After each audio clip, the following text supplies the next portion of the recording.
ESO Vernon here. Welcome to another one of my fireside chats. We're moving on with our subject of how to start a good Pathfinder club or start a good year if you already have a club working. And we're going to try to help you fine tune your club into a better club. I get so many questions about starting the clubs. I'm really trying to take several years worth of questions and condense them into a series of videos here. So this is our second one in the series. This one is bylaws. So as we start our club year, in the last video I talked about being on the same page with your church pastor, your board. You have the same vision, you understand how far you're going to go with certain activities, what's going to be allowed in the church, not in the church, what the church expects of you, right? Be on that same page before anything starts, right? So if your club year starts in September, you want to start meeting with your staff at the beginning of August. Before that, like end of July, you want to be talking with your pastor and stuff, make sure you're all on the same board. But now it's time to talk with your staff. It is now, if you're starting in September, beginning of August, it is time to start with your staff, and you and your staff need to be on the same page. Now, there's some things, a process here, things you need to get on the same page about. It's not just, hey, we're doing a club this year. Yay, we're doing a club. Okay, we all agree, we're good this year, right? No, there's a few specific things that we want to get going, which will help you have a superb Pathfinder year. And the first one of these is going to be your bylaws. Now, I'm going to mention a few things here in the bylaws, which I'll go in greater detail in on later videos. So if I pass over something quickly, like, wait, explain that more. I will be explaining more in future videos because it's very simple yet very complicated. There's a lot of, what's the word I'm looking for? Nuance, okay? There's a lot of things here that can come together, and when you miss one of them, it affects and sends ripples for your Pathfinder year, and sometimes it doesn't matter. And other times, it comes back and bites you, and you're like, what? How did that happen to us, right? And a lot of it's all traced back here to that first month of planning. So the first thing you're going to do with your staff is make certain you're meeting with them regularly, okay? You need to, like the month of August, every week be meeting with your staff. And I know that's a little hard because you're like, that's what we're going to do with the kids. We're going to meet every week. August is our last month of summer. We need to enjoy it. We got stuff to plan, cruises, last minute cruises to take, get the kids off to school, right? There's a lot to do, but you really need to take some time to you and your staff meet together and understand how your club is going to meet and run this year and understand the nuances. And not just you understand the nuances, your staff needs to understand a bit here. Because when they don't understand, the year just flows along and things just keep happening. But they get fixed here, and hopefully things don't ever happen. Or at least fewer things happen, right? So the very first week that you get with your staff, is you guys need to go over the bylaws for your club. Every club has bylaws, and I don't know why a lot of our Pathfinder clubs skip their bylaws, or adventure clubs, or master guide clubs. Whatever kind of club you're running, you need to have your bylaws. You know, you belong to a bowling league, you belong to a baseball team. They all actually have some sort of bylaws. They might not call them bylaws, but they're bylaws, okay? And the bylaws, the short of it is the operating parameter of how your church wants the club to run, okay? And these are very simple rules. So they're going to cover your dues and registrations and how you guys are taking care of insurance. Very simple, right? Now on these bylaws, you don't need a huge book of them, right? I've seen them on a poster or done comically like the Ten Commandments. You can do a few pages in the middle of just the front of your ring binder where you keep all the registration and stuff. It shouldn't be a big document. They should be bullet points with a brief explanation if needed on any one of the bullet points. So Um, so the first one, dues, registration, how much we charge them for the year to join the club. Some clubs charge, some don't, doesn't matter. Write it down. Dues. Are you guys doing dues? Weekly dues? Monthly dues? No dues? Doesn't matter. Right, wrong answer here, right? Write it down. Insurance. How are your club doing the insurance? And it's for the year. And are you doing the 6-month policy, 9-month policy, 12-month policy? Whatever it is your club needs, you guys need to look it up and write it down.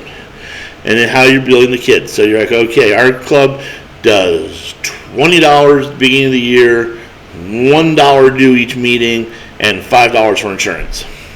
So your first meeting, that's we're going to call that 25, because we're not going to do dues the first week, and then next week you owe us $1, and so on for the year. You may pay dues ahead of time at the beginning of the year, not refundable for missed meetings.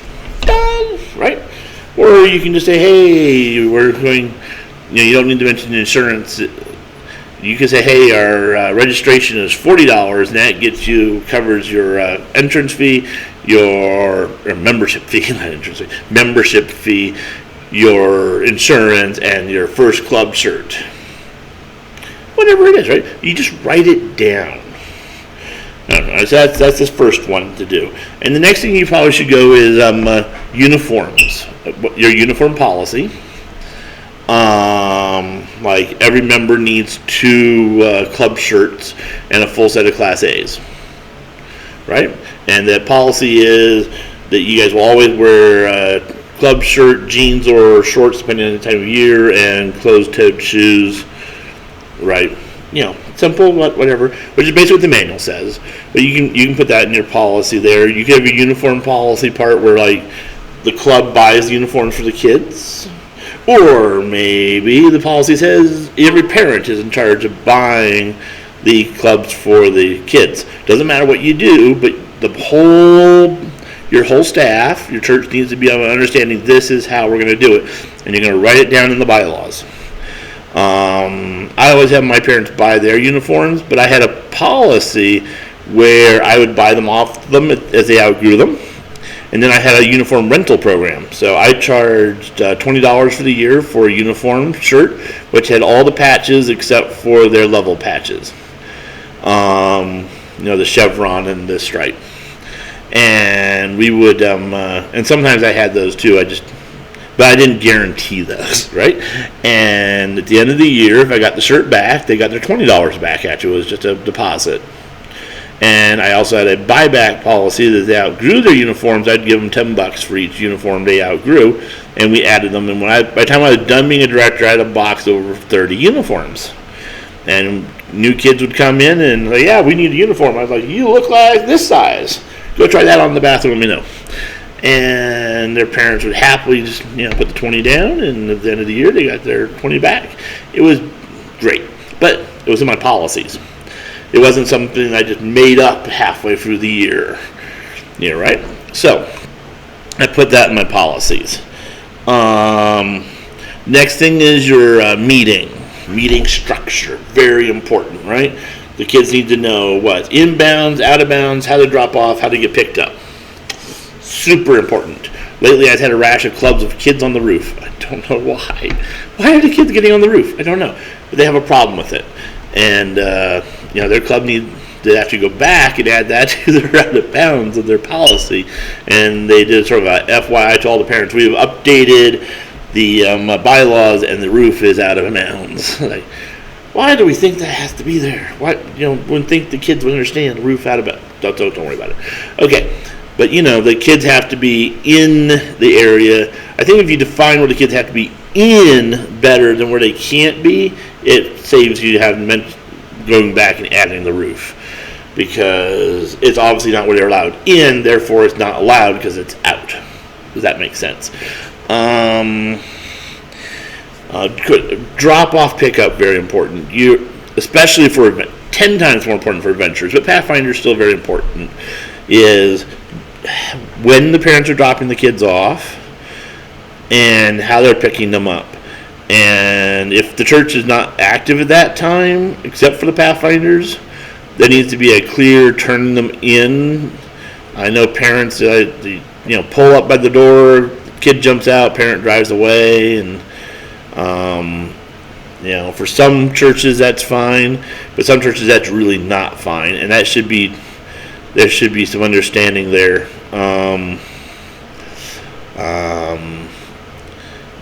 That a lot can happen between you driving off and the kid reaching the door. You should, there should be a check-in, something, an formal handing off, and then picking them up. There should be an understanding that they have been checked out of the club. I know when the Pathfinder director says dismissed, the kids fall out and they're no longer your responsibility, but they're still making sure they all went home kind of thing. Nobody stayed. Nobody's lingering. And if your church is actually very busy, sometimes this can actually become a problem, because you need to make sure they got handed off back to their parents and they're not causing trouble. You think they got back to their mom, but actually their mom wasn't there, and then actually they're actually down in the classrooms drawing things they shouldn't draw on the chalkboard. And then everybody's leaving and locking up, and they're still a kid. And you're like, wait a minute, but I thought their mother was here, right? So good, clear check out. Like, you're dismissed, but the understanding is you're dismissed in our Pathfinder meeting area until a parent has checked you out, right? Or an understanding, like, okay, we know Sally and Timmy, they have bikes outside and they'll be biking home. So you're there's an understanding you're dismissing them to their bikes to bike home. And Johnny's mom will pick him up. She'll be 5 minutes late. He needs to stay here where you know where he is. But there needs to be a policy there, a pickup policy. It doesn't matter how your church is run, you still need a policy, a pickup policy, just for the safety, right? It's just a safety thing. Right? I mean, every school nowadays has a pickup policy, how you drive in, how you pick them up, how they are handed off. It's not the same world as when I was a kid. I walked the Pathfinders as a kid. 8 blocks in inner city. I mean, it's just not the same. And if we dawdle an hour in one of the parks on the way, we did, and nobody's thought anything about it. But it's not the same world. It's just, it's just not. So other things that should be in this policy is, and this is very important, next one is your opening and closing ceremonies, how your club runs. It's good just to have a list of how you're going to call the opening ceremonies, things that need to be included in your club format, and then how you're going to close it. So, everything from fall in to fall out. And it doesn't have to be super detailed, but it needs to be detailed enough that when you're sick with the flu as the director, your deputy director, if they've forgotten how something goes, you can peep at it a little fast and go, okay, yeah. This order, okay, got it, right? It just helps empower the club, and it can help your club have a little bit of tradition, a little bit of how we do things. Okay, we fall in, we pledge, we law, we pick up our dues, we have our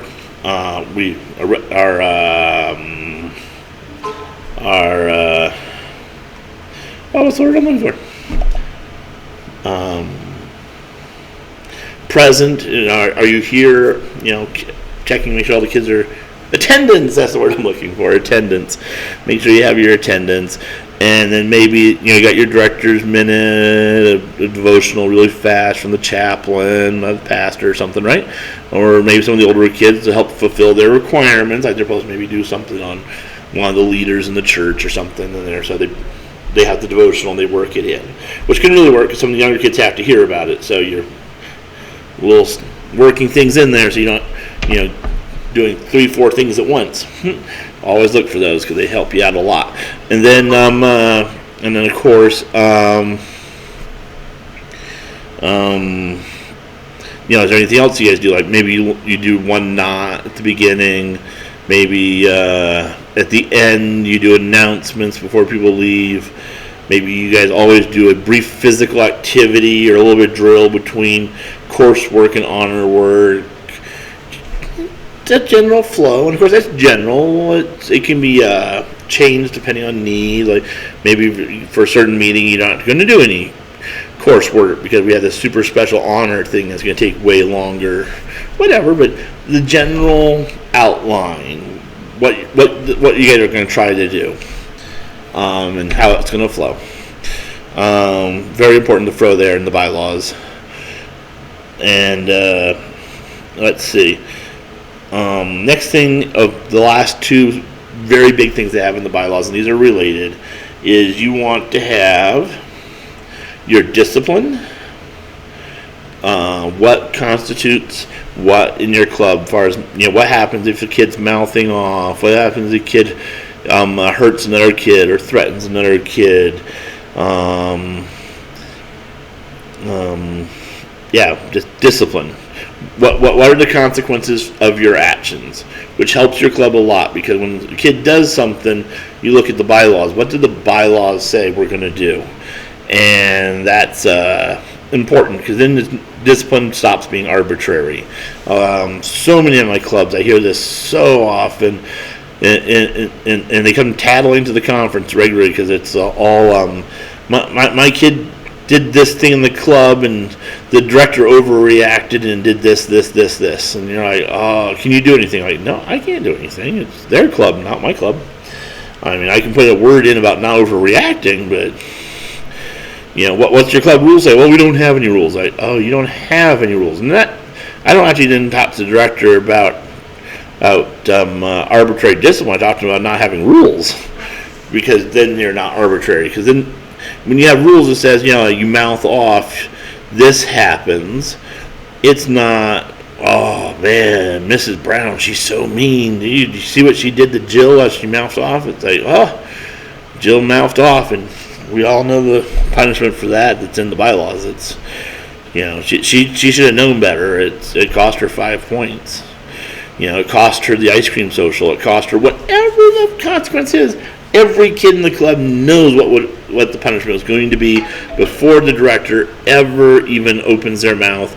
Before there's a report filed, half the club knows what's going to be done about it, because everybody knows the bylaws. You guys are consistent, and you're like, okay, discipline. And the other thing about discipline is, in your bylaws, it needs to be redemptive. There needs to be a way back. So it's like, okay, hey, these things push you this way, losing privileges or whatever, of course, but behaving, not doing whatever it was again, brings you back into the grace, right? And that's where the merit system comes in. You got to have a strong merit system laid out in your bylaws. The merit system is super, super important. Your basic merit system just is what the points get for being there, and then what they lose when they act up, and what their total is going to be for the year, right? And it's super easy to tie discipline to the merit system, because you're like, okay, mouthing off loses 5 points. Leaving your craft station a mess, that's 2 points. Whatever. Helping clean up, 1 point. Helping clean up without being told to help clean up, 2 points.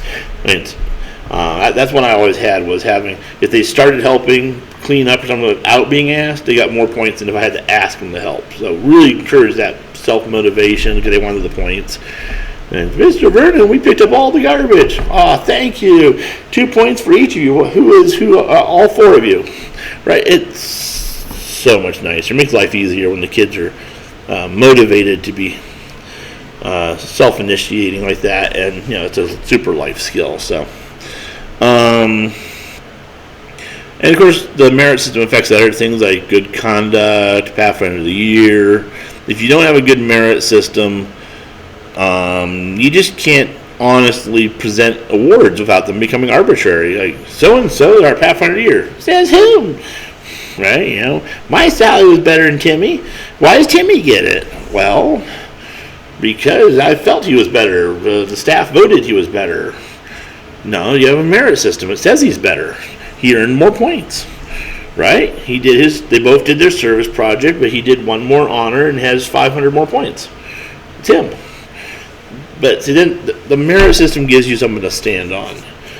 It gives you that this is how it is. Everybody can see the points. I actually used to have a point tracker in the hall at my club, and I would have each kid's name on one side, points across the top, and I would have a number for each kid. So kid number 1, 2, 3, 4. And I wrote those on top of pins with a fine tip Sharpie, right? And I would move their pins after every meeting up or down on how their percentage of points, right? So most of the kids were clustered around 80% to 100, and there was a few kids up at 200, up at 120%, 130%, and then there's those kids down at like 50%. You're like, oh, but man, I had a kid drop down to 20, and man, that was a tough case. But the parents would come by and they'd look at it and like, yeah, my kid's still doing great, and wait a minute, my kid just dropped another 10 points. What happened? They'd come looking for me. Or they'd come looking for their kid. I had one kid come crying, no, you dropped my points again, my mom's going to beat me. I'm like, I didn't make you mouth off in class. He eventually learned some self-control, but man, I did feel bad for him, because he wasn't joking. His mom was going to beat him. Big Polynesian woman. She had a shoe in one hand.